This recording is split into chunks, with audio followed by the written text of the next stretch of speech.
SIR আতঙ্কের মাঝে নির্বাচন কমিশন ভার্সেস রাজ্য সরকার, জাতীয় নির্বাচন কমিশন ভার্সেস রাজ্যের মুখ্যমন্ত্রী মমতা ব্যানার্জি লড়াই কিন্তু একেবারে তুঙ্গে। এসআইআর চালু করতে কিছুতেই দেবেন না এমন হুঁশিয়ারি দিয়েছেন মুখ্যমন্ত্রী মমতা ব্যানার্জি।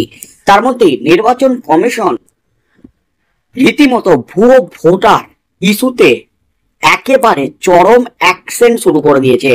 এসআইআর শুরুর আগেই ভুয়ো ভোটার ইস্যুতে 4 জন সরকারি কর্তাকে, 2 ইআরও সহ 4 সরকারি কর্তাকে সাসপেন্ড করার এবং বিভাগীয় তদন্ত শুরু করার নির্দেশ দিয়েছিলেন।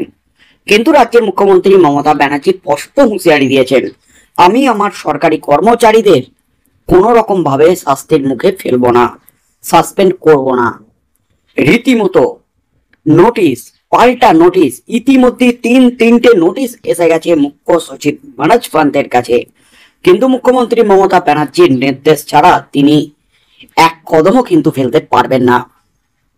এই মুহূর্তে বিপদ বাড়ছে রাজ্য সরকারের এবং সর্বোপরি মনোজ পান্তের। একদিকে বকেয়া ডিএ মামলায় মনোজ পান্তের বিরুদ্ধে সুপ্রিম কোর্টে চলছে আদালত অবমাননার মামলা, সেখানেও কিন্তু বিপদে মুখ্য সচিব মনোজ পান্ত, এবং এদিকে নির্বাচন কমিশনের সাথেও কিন্তু একেবারে বিবাদ দ্বন্দ্ব তুঙ্গে। মনোজ পান্তের বিরুদ্ধে কড়া পদক্ষেপ নেওয়া হবে এমনই জানিয়ে দিয়েছিলেন নির্বাচন কমিশনার। জাতীয় নির্বাচন কমিশনারের একের পর এক নির্দেশে রীতিমতো হইচই পড়ে গেছে গোটা রাজ্য জুড়ে। তার মধ্যে এবার দিল্লি সূত্রে যে খবর উঠে আসছে, রাজ্য নির্বাচন কমিশনের নির্দেশ অমান্য করায় যেহেতু নির্বাচন কমিশনের হাতে সাংবিধানিক অধিকার দেওয়া আছে, তাই এবার কিন্তু রাষ্ট্রপতির দ্বারস্থ হতে চলেছে নির্বাচন কমিশন, এমনই কিন্তু খবর উঠে আসছে। এমনকি এর দাবিটাও উঠে আসছে, রাজ্য যদি এসআইআর চালু করতে না দেয় তাহলে রাষ্ট্রপতির দ্বারস্থ হবে বা আইনি পদক্ষেপ নেওয়া হবে, অথবা রাষ্ট্রপতি শাসন জারি করে কেন্দ্রীয় বাহিনী মোতায়েন করে এসআইআর হবে এই রাজ্যে, এমনই কিন্তু খবর উঠে আসছে দিল্লি সূত্রে। ইতিমধ্যে আইনি পদক্ষেপের একটা প্রস্তুতি তুঙ্গে জাতীয় নির্বাচন কমিশনের অন্দরে, কারণ সামনেই 2026-এর বিধানসভা নির্বাচন। এবছরের শেষের দিকে বিহারে বিধানসভা নির্বাচন, তার আগে এসআইআর হওয়ার ফলে প্রায় 70 লক্ষের কাছাকাছি ভোটারের নাম বাদ গেছে ভোটার লিস্ট থেকে। তারা কারা? কিন্তু যাদের নাম বাদ গেছে তাদের মধ্যে অধিকাংশই কিন্তু নতুন করে আর অ্যাপ্লিকেশন জমা দেননি, তারা রিপোর্ট করেননি। নির্বাচন কমিশন স্পষ্ট জানিয়ে দিয়েছে, যাদের নাম বাদ যাবে তারা দ্বিতীয়বার সময় পাবেন 1 মাস। 1 মাসের মধ্যে তারা অ্যাপ্লিকেশন জমা দিতে পারবেন উপযুক্ত তথ্য প্রমাণ দিয়ে, তাহলেই তাদের নাম পুনরায় ভোটার তালিকায় লিপিবদ্ধ করা হবে। তার মধ্যে কিন্তু বাংলায় বাংলাদেশি অনুপ্রবেশকারী থেকে শুরু করে রোহিঙ্গা, তাদের নাম ভোটার তালিকায় আছে এমনই অভিযোগ তুলেছে বিজেপি। রাজ্য সরকার ভোট ব্যাংকে সুরক্ষিত করতে এই ধরনের কাজ করেছে বেআইনিভাবে। তেমনই কিন্তু 2টি বিধানসভায় শয়ে শয়ে ভুয়ো ভোটারের নাম সামনে এসেছে। তাদের নাম কিভাবে ভোটার লিস্টে উঠলো সেই নিয়ে তদন্ত শুরু হলে স্বীকার করে নিয়েছেন ইআরওরা। তারপরে কিন্তু পদক্ষেপ করা হয়েছে ওই ইআরও এবং 2 সরকারি আধিকারিক, মোট 4 জন সরকারি কর্তার বিরুদ্ধে। কিন্তু রাজ্যের মুখ্যমন্ত্রী স্পষ্ট জানিয়ে দিয়েছেন তাদের বিরুদ্ধে কোনো পদক্ষেপ করবে না রাজ্য। এবার কিন্তু রাজ্য ভার্সেস নির্বাচন কমিশন যে জমজমাট লড়াই, সেই লড়াই কিন্তু যাচ্ছে একেবারে রাষ্ট্রপতির কাছে। অবশেষে রাষ্ট্রপতির হস্তক্ষেপ এই মুহূর্তের সবচেয়ে বড় খবর। তাহলে কি রাষ্ট্রপতি শাসনের জারির কি একটা তোড়জোড় শুরু করেছে নির্বাচন কমিশন, যা আপডেট উঠে আসছে, এবং হাইকোর্টের প্রধান বিচারপতি যা দাবি করলেন তাতে কিন্তু বিপদ বাড়তে চলেছে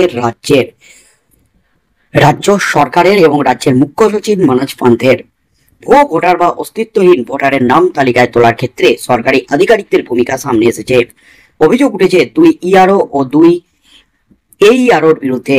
তাদের সাসপেন্ড করার সুপারিশ করেছে নির্বাচন কমিশন এবং তাদের বিরুদ্ধে বিভাগীয় তদন্ত করার নির্দেশ দেওয়া হয়েছে, এমনকি এফআইআর দায়ের করারও কিন্তু নির্দেশ দেওয়া হয়েছে। কিন্তু রাজ্য সরকার কোনো ব্যবস্থা নিচ্ছে না। মুখ্যমন্ত্রী স্পষ্ট জানিয়ে দিয়েছেন, কোনো রকম শাস্তিমূলক পদক্ষেপ নেওয়া হবে না। মুখ্য সচিবকে সাসপেনশন লেটার কিন্তু দিয়ে একেবারে কড়া নোটিশ দিয়ে ডেডলাইন বেঁধে দিয়েছিল নির্বাচন কমিশন, কিন্তু সেই ডেডলাইনের মধ্যে সাসপেন্ড করেনি মুখ্য সচিব বা রাজ্য সরকার, কোনো পদক্ষেপ নেয়নি। তারপরও কিন্তু কোনো তৎপরতা নেই।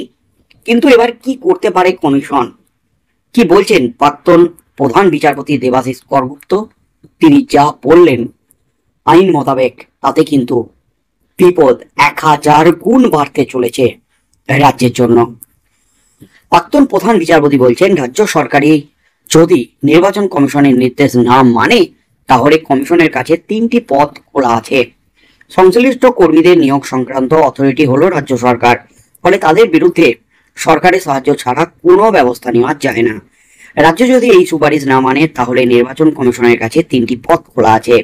প্রথমত, কমিশনের কাজ বাধাপ্রাপ্ত হলে কমিশন সেই প্রক্রিয়া পিছিয়ে দিতে পারে এবং বলতে পারে যে যতক্ষণ পর্যন্ত না তালিকা পুরোপুরি সংশোধিত বা প্রকাশ হচ্ছে ততক্ষণ পর্যন্ত ভোট ঘোষণা করা হবে না, অর্থাৎ ভোট পিছিয়ে দিতে পারে।